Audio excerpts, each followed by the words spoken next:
Ethan Miller grew up in a quiet, unassuming town nestled deep in the Midwest, where the pace of life was slow and the faces familiar yet distant. From his earliest memories, Ethan had always been the kind of boy who faded into the backdrop of his surroundings. He wasn't loud or disruptive. He didn't seek attention or friendships. Instead, he moved through life as if cloaked in invisibility, his quiet nature making him nearly unnoticeable to those around him. People rarely remembered his name, and even fewer made the effort to truly see him. His presence was like a shadow, there, but not truly acknowledged. His home life was a reflection of this pattern. Ethan's parents were physically present but emotionally distant, caught up in their own struggles and preoccupations. Their relationship was strained, fractured by financial worries, personal disappointments, and the quiet resentments that often build up in households where communication falters. They provided for Ethan's basic needs, but rarely engaged in meaningful conversations or showed affection. They were the type of parents who thought that as long as he had food on the table and a roof over his head, everything else would take care of itself.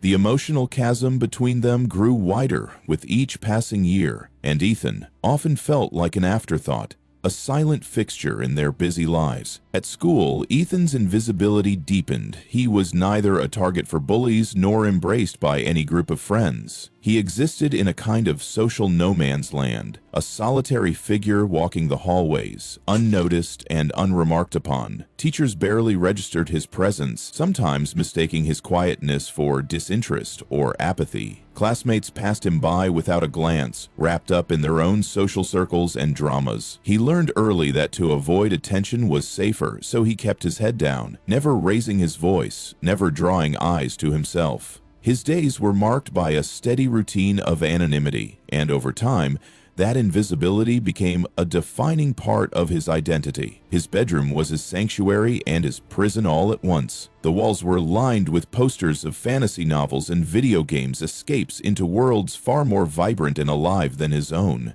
Abstract sketches and unfinished drawings cluttered his desk, remnants of fleeting creative impulses that never found completion. The dim glow of his computer monitor was often the only light in the room, casting flickering shadows across his pale face. Here, in the digital realm, Ethan could immerse himself in online games and forums, where names and avatars replaced the faces that had never truly acknowledged him. In these virtual spaces, he found a fleeting sense of connection, a community that didn't require eye contact or spoken words. But even this refuge was tinged with loneliness.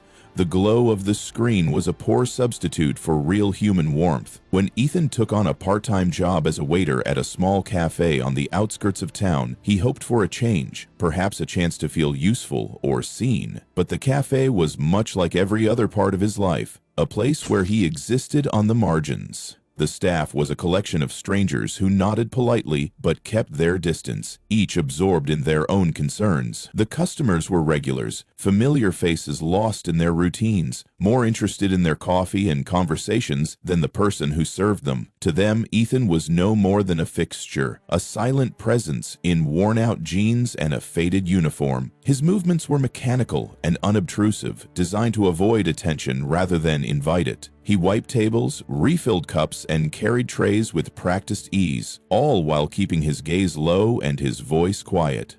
The cafe itself was unremarkable, tucked into a strip mall that saw little excitement or change. It was the kind of place where time seemed to crawl, where the same people ordered the same drinks at the same hour every day. For Ethan, it was a world of routine monotony, a reflection of the invisibility he felt in his personal life. No one asked how his day was going. No one noticed when he was there or when his existence was absorbed into the background noise of clinking cups, muted conversations, and the hum of the espresso machine. In this small, overlooked corner of the world, Ethan's quiet presence went entirely unnoticed, another shadow blending into the fading light of the late afternoon. This invisibility was not simply a circumstance, but a constant reality that shaped every part of Ethan's existence. It was a silence so deep that it swallowed his hopes and dreams, making him question whether he had any true place in the world at all. The quiet spaces he inhabited, from his lonely bedroom to the bustling yet indifferent cafe, were both his shelter and his cage. Though surrounded by people, Ethan felt profoundly alone, a ghost drifting through a life that paid him no mind. His story was one of quiet despair, an unspoken yearning for connection that remained just beyond reach as he faded ever further into the background of a world too busy to notice. Ethan's life unfolded in a relentless cycle of invisibility, an unending pattern that defined every waking moment with an unyielding weight. At home, his parents were physically present, their forms casting familiar shadows in the dimly lit rooms, yet emotionally they remained absent, distant figures absorbed by their own struggles and silent grievances. Theirs was not a neglect born of malice or overt hostility, but a pervasive coldness that wrapped itself around Ethan like a suffocating shroud. Their attention was a scarce commodity, reserved for necessities rather than nurture, for structure rather than support, for space rather than connection. In their eyes, Ethan was no more than an unremarkable fixture of the household, a background presence whose existence warranted no deeper thought or emotional investment. His needs were met, but his soul was left to wander the desolate corridors of solitude. At school, Ethan's invisibility deepened into an even more profound isolation. The halls buzzed with adolescent energy, groups forming and fracturing, voices rising and falling, laughter spilling like music through the air. Yet Ethan moved among this swirling tide as if through an unseen current, a silent observer behind glass walls. His classmates navigated their social worlds with little regard for his presence, their conversations flowing past him, around him, but never including him. He was neither targeted for bullying nor embraced by any circle of friendship. He simply existed on the margins, a ghost unnoticed and unremarked upon. Teachers, burdened by their responsibilities and the constant churn of students, often overlooked him, misreading his quietness as disengagement or apathy. When he spoke or contributed, his words vanished into the void, ignored or forgotten amidst the louder, more visible voices. In the crowded corridors and bustling classrooms filled with chatter and movement, Ethan was a shadow, a void where recognition should have been, and the absence of connection slowly hollowed out his sense of self. Even at work, where human interaction might have offered some small reprieve, Ethan remained unseen. The cafe where he served was a place of routine, a hub of brief encounters and mechanical exchanges. Customers passed their orders with distracted ease, eyes fixed on menus, phones, or conversations with companions, never once sparing a glance toward the young waiter who moved silently between tables. To them, Ethan was as unnoticed as a coat rack or a worn chair, necessary but unremarkable, present but irrelevant. His co-workers were polite but emotionally distant, each caught up in their own dramas and preoccupations. Their greetings were curt nods, brief exchanges of words that never blossomed into genuine connection. Ethan's presence was tolerated, acknowledged only as required by the workflow, but never embraced. He was an invisible cog in the cafe's machinery, vital in function but unseen in identity. As the days passed, the relentless neglect and disregard seeped deeper into Ethan's psyche. What had begun as simple invisibility morphed into a gnawing sense of insignificance, an aching conviction that he was not merely unseen but unwanted and discarded. Around him, the world thrived, filled with laughter, plans, and bonds from which he felt perpetually excluded. The hopes and dreams that once flickered faintly in the depths of his mind dimmed under the oppressive weight of solitude. The vibrant colors of possibility faded into a gray monotony, replaced by the deafening silence of neglect that echoed relentlessly through his existence. In the quiet moments alone, whether in the shadows of his dimly lit room, the empty spaces of the cafe after closing, or the transient pauses between customers, Ethan felt the crushing emptiness of being utterly unrecognized. This profound loneliness was not a passive condition, but a fertile ground for darker emotions to take root. Beneath the surface of his quiet demeanor, a simmering anger began to rise. At first it was subtle, an undercurrent of frustration and bitterness, ebbing and flowing with the rhythms of his daily routine. Every dismissive glance, every overlooked gesture, every unanswered question became a spark, fueling the fire that burned quietly within. This anger was not explosive or overt, but a cold, persistent heat that spread steadily through his thoughts. It was directed not only outward, at those who ignored him, but inward, at himself, for having become so invisible, for having allowed the world to render him irrelevant. The isolation and neglect acted like a slow poison, corroding Ethan's sense of worth and belonging. He questioned his place in a society that seemed to function perfectly well without him, as if he were an error, a ghost, trapped between worlds. The more the silence pressed in, the more the anger churned, growing into an obsession with being seen and acknowledged. This need was not born out of vanity or selfishness, but from a fundamental human craving for connection and validation. The bitterness and resentment hardened into a cold determination, a dark resolve that something had to change, something drastic enough to shatter the invisibility that had become his cage. Within Ethan's internal world, loneliness and rage waged a silent war. The faces around him blurred into a meaningless backdrop, their voices muffled by the soundless scream of his isolation. Every ignored greeting, every unnoticed presence was a wound inflicted on his spirit, adding layers to a fortress of growing resentment. Yet beneath the anger lay a fragile yearning for recognition, a desperate hope that someday, somehow, he might break free from the shadows and be seen, not as a ghost, but as a person with value and meaning.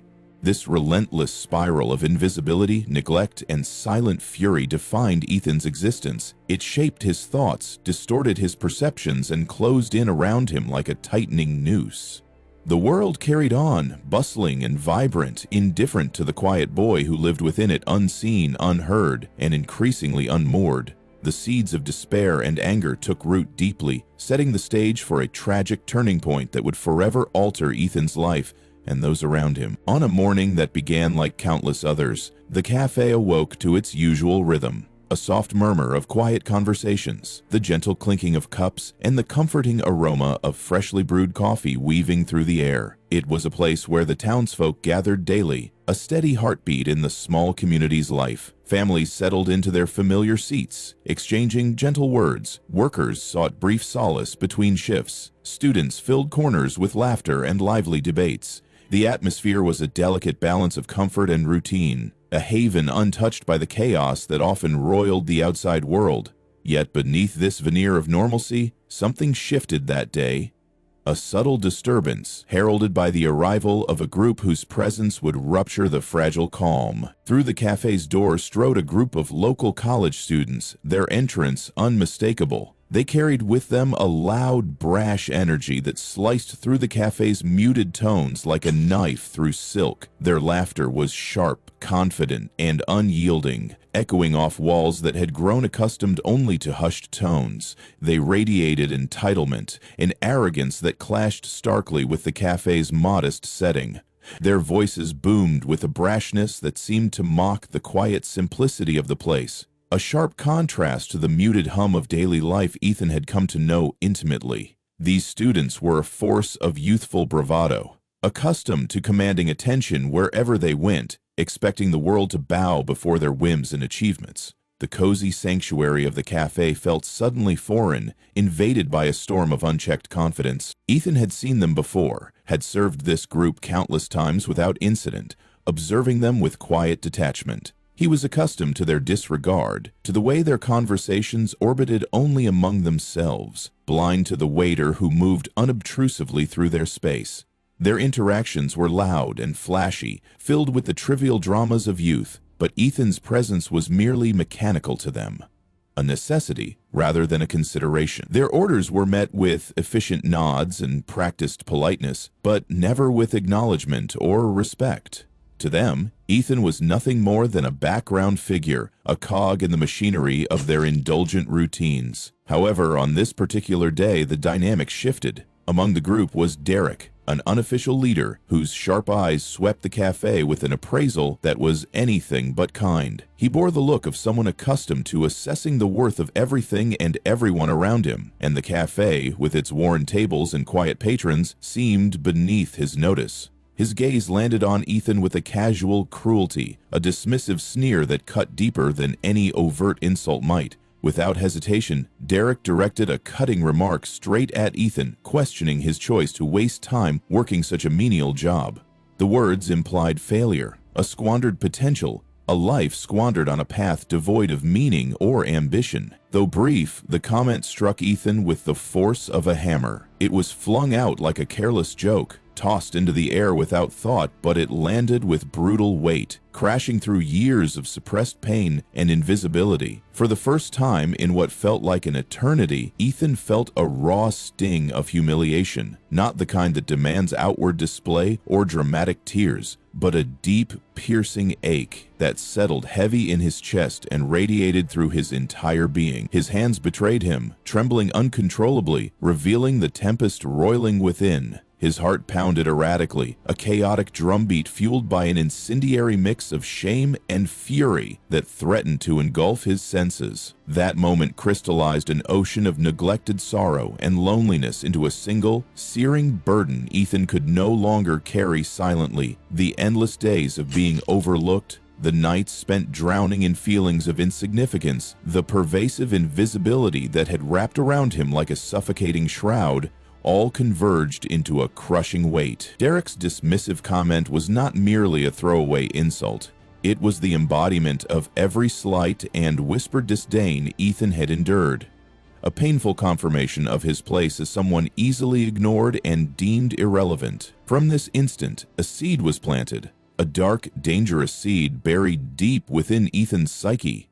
It ignited a transformation, a rupture in the fragile facade he had maintained for so long. Beneath his composed exterior, a storm began to gather, fueled by the years of neglect and sharpened by the sudden public humiliation. The dam that held back his fury and despair began to fracture, allowing long-repressed impulses to surface. This was no fleeting embarrassment. It was the ignition of a profound internal shift, the onset of a descent into a shadowed realm where pain and rage intertwined inseparably. In the hours and days following, Ethan grappled with a torrent of conflicting emotions. The shame that clawed relentlessly at his self-worth was met with a burning, unyielding anger, not only aimed at Derek and his companions, but at a world that had permitted his invisibility for so long. The walls of isolation closed in tighter, the loneliness crystallizing into a chilling resolve. He no longer wished to fade quietly into the background. The humiliation forced him to confront the depths of his despair, and with that confrontation came a desperate need to be seen, to be acknowledged, regardless of the cost. This single interaction marked a pivotal turning point, a fracture in the fragile construct Ethan had erected to survive. It exposed raw wounds inflicted not only by careless cruelty, but by the persistent neglect of those who should have cared.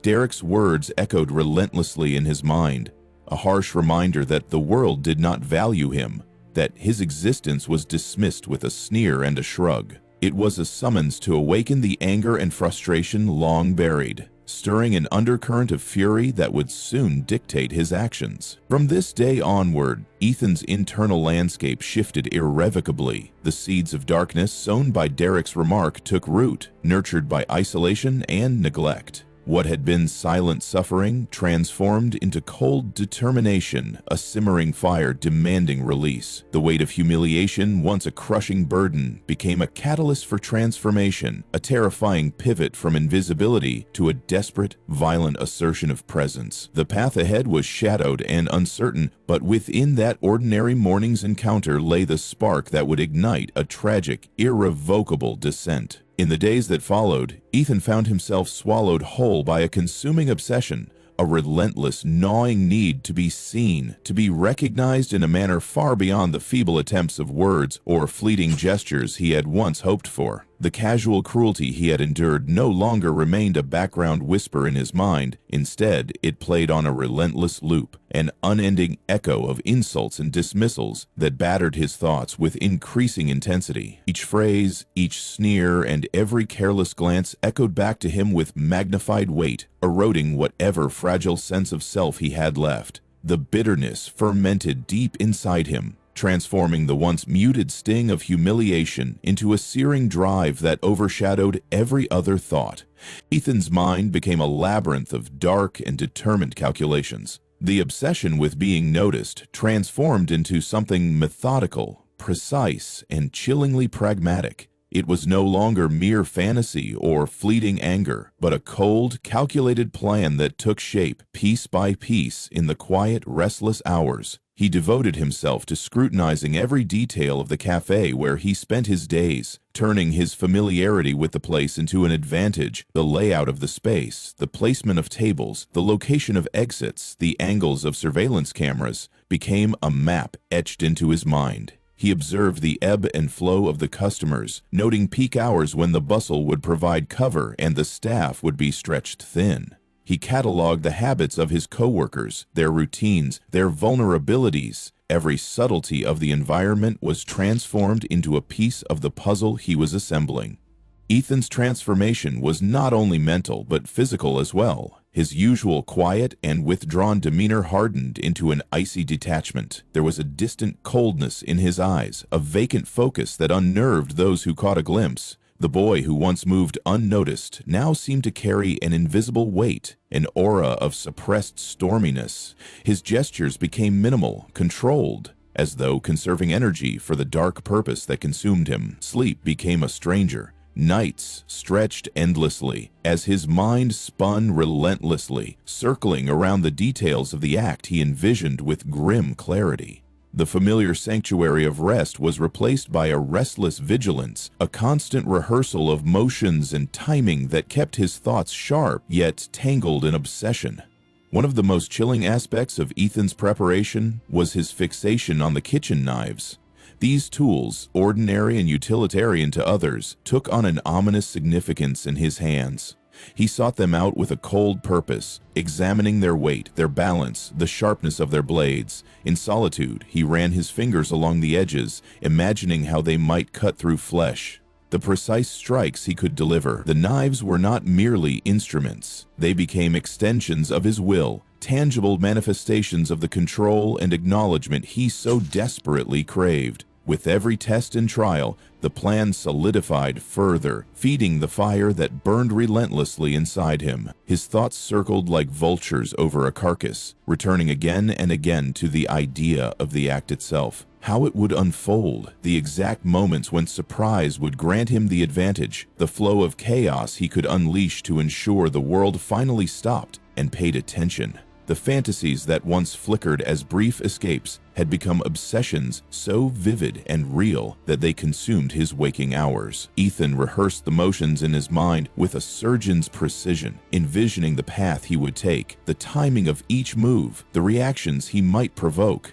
This mental choreography gave him a terrible clarity, sharpening his resolve and drowning out any remnants of hesitation or doubt. Throughout this period, Ethan withdrew further from the world around him. His interactions became mechanical, devoid of warmth or spontaneity. Family, friends, co-workers all faded into distant, irrelevant figures. The isolation that had once been a passive backdrop to his life transformed into an active force, driving him deeper into the shadows of his own mind. The burgeoning rage that had simmered beneath the surface now took on a disciplined form, molded by a cold, relentless determination. It was no longer a chaotic emotional outburst, but a calculated pursuit of a singular goal: to shatter the invisibility that had defined his existence and force the world to see him, no matter the cost. Ethan's mind became a battlefield where raw emotion and icy logic clashed, but logic steadily gained the upper hand. He suppressed fleeting moments of fear or remorse, pushing them aside as distractions that threatened to unravel his resolve. In their place rose a grim acceptance of the path he had chosen, a dark clarity that rendered all other possibilities moot.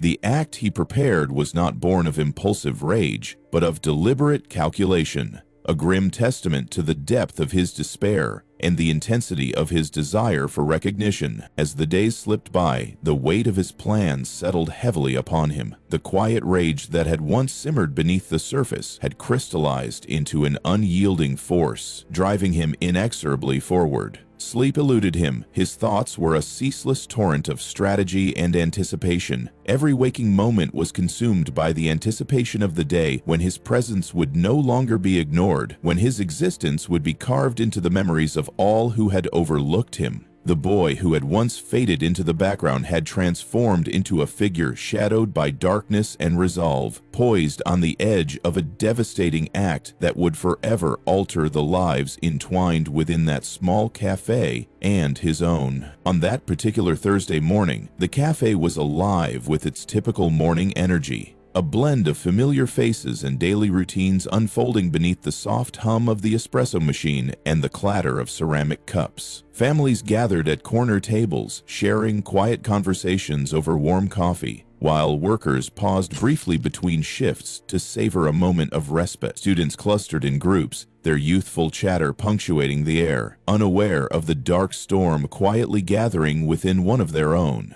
The atmosphere was calm and ordinary, untouched by the horror that would soon shatter its fragile peace. Ethan moved through the bustling room with a practiced fluidity born of repetition. His steps were measured, his gestures smooth and unobtrusive, all executed with a waiter's trained precision. Despite the tempest raging inside him, a conflagration of fury, despair, and grim determination, his hands remained steady enough to carry trays laden with steaming cups and plates without faltering. His face was a mask of calm, betraying none of the turmoil that churned beneath the surface. In that moment, Ethan was both invisible and inevitable. A ghost moving through a world unaware of the nightmare about to unfold. As the cafe filled to capacity, the crescendo of activity provided Ethan with the cover he needed.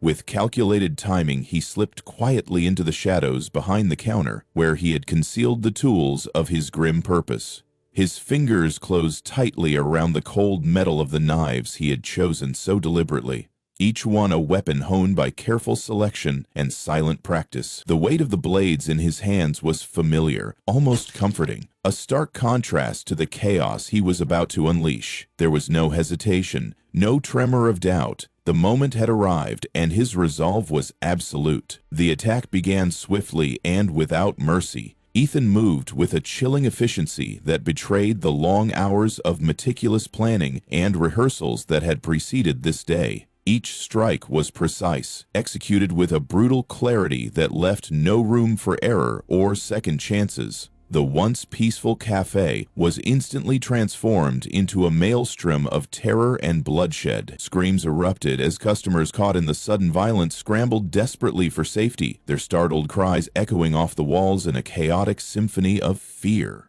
Tables were overturned in frantic attempts to escape, chairs scattered as bodies collided in the rush for the exits. The air thickened with the acrid scent of panic, mingled with the metallic tang of blood spilled upon the floor. Ethan's movements were deliberate and unrelenting. He navigated the tight spaces between tables with a cold, mechanical grace, his mind focused solely on executing the plan that had consumed him. There was no hesitation, no wavering. Each action was a step toward a grim goal, a cruel assertion of existence against the backdrop of years spent in obscurity. His eyes, once vacant and distant, now burned with a fierce intensity, reflecting the dark depths of the storm within. Time seemed to fracture and fragment as the moments blurred together in a rapid succession of chaos and violence, the lines between action and reaction dissolving into a nightmarish dance. Within minutes, the cafe was a scene of devastation. Dozens lay wounded or lifeless, their lives irreversibly altered in the span of a heartbeat. The vibrant tapestry of daily life was ripped asunder, replaced by a tableau of shattered innocence and raw horror. The community that had once found comfort and connection within those walls was left reeling, their sense of safety and normalcy shattered in an instant. The silence that followed the storm was heavy and suffocating, punctuated only by the faint moans of the injured and the distant wail of approaching sirens. As the first emergency vehicles arrived, Ethan slipped away from the scene with a calculated calm. Moving through the labyrinthine streets of the city, he vanished into the maze of alleys and shadowed corners, leaving behind a community bound together by shock and grief. The cafe, once a haven of routine and familiarity, was now a scar on the heart of the town, a grim reminder of the darkness that had quietly taken root and exploded with devastating force. Ethan's departure marked the beginning of a painful chapter for all those left to pick up the pieces, as the ripple effects of that day's violence continued to echo through their lives. News of the massacre spread with a relentless speed, racing through every channel and corner of the town until it became the singular, unshakable focus of public consciousness. Television broadcasts interrupted their regular programming to bring grim updates, while newspapers churned out headlines thick with shock, disbelief, and sorrow. Social media platforms exploded with harrowing images, blurred photographs of the aftermath, flickering videos of emergency responders rushing through the scene, and faces marked by anguish and disbelief. These visuals, raw and unfiltered, became the emblem of a tragedy too profound to fully grasp. With every retweet, share, and comment, the town and beyond were pulled deeper into a narrative that defied simple explanation, a collective horror that both united and fragmented its people. Ethan Miller's name, once unknown and unnoticed, now echoed with a chilling infamy. To the community that had long ignored him, he became the embodiment of terror, a symbol of the darkness that can lurk beneath the surface of ordinary lives. Conversations shifted abruptly. Neighbors who once exchanged pleasantries now spoke in hushed tones, grappling with the stark reality that the boy they barely acknowledged had unleashed such devastation. His transformation from invisible youth to infamous assailant stirred a turbulent mix of fear, confusion, and sorrow. The question on everyone's lips was the same, yet elusive. How could this have happened? How had a life so overlooked spiraled into such violence? Public discourse erupted in an attempt to decode the motives behind the massacre, a desperate search for answers that could provide some semblance of understanding or closure. Debates raged across news panels, community meetings, and online forums, each dissecting different facets of Ethan's life and the broader social context. Mental health quickly rose to the forefront, with experts weighing in on the signs of isolation, depression, and untreated trauma that may have gone unnoticed or unaddressed. Discussions about social neglect highlighted the invisible cracks in the community's fabric, how loneliness, alienation, and the failure to nurture vulnerable youth could culminate in tragedy. The pressures facing modern adolescents, academic stress, digital isolation, and the relentless search for identity in an indifferent world were scrutinized as potential catalysts. Yet, despite the multitude of theories and analyses, no single explanation fully captured the complexity of the event or quelled the profound sense of loss. Among the rubble of shattered lives, survivors and grieving families struggled to find a way forward. The Café, once a place of daily comfort and connection, was now a symbol of trauma, its walls bearing silent witness to the horrors that had unfolded. Those who escaped bore physical scars and deep emotional wounds, navigating the long and painful road toward recovery amid waves of flashbacks and nightmares. Families of the victims faced an unbearable void, their lives forever altered by absence and sorrow. The community rallied with support efforts, fundraisers, memorial services, and counseling resources. Yet the magnitude of grief was a heavy weight that no gesture could fully lift. The tragedy had carved a scar that would remain etched into the town's collective memory, a somber reminder of fragility and loss. Meanwhile, Ethan's fate lingered in uncertainty, a ghost story whispered with both dread and fascination. Authorities launched extensive manhunts, scouring city streets and surrounding areas in pursuit of the boy whose violence had shattered their peace. Rumors circulated relentlessly, sightings in distant neighborhoods, possible hideouts, and clandestine movements, but none were confirmed. Ethan remained elusive, a shadow slipping through the cracks of law enforcement's grasp. This elusiveness fueled both fear and speculation, amplifying his mythos as a figure both real and unreal, a specter haunting the community's nightmares.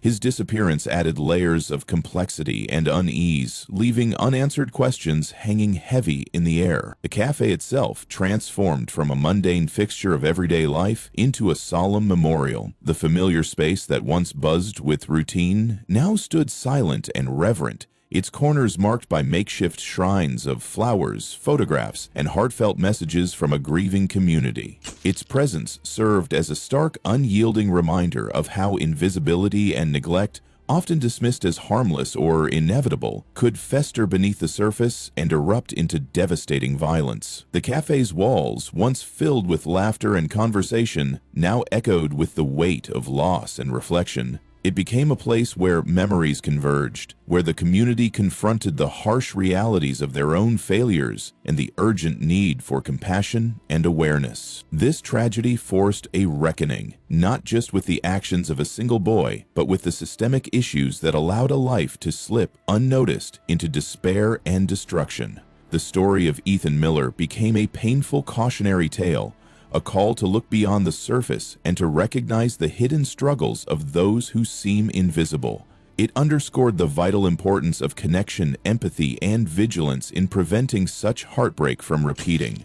In the silence left by the massacre, the town was left to mourn, to remember, and to hope that, in their sorrow, lessons would be learned and lives saved in the future.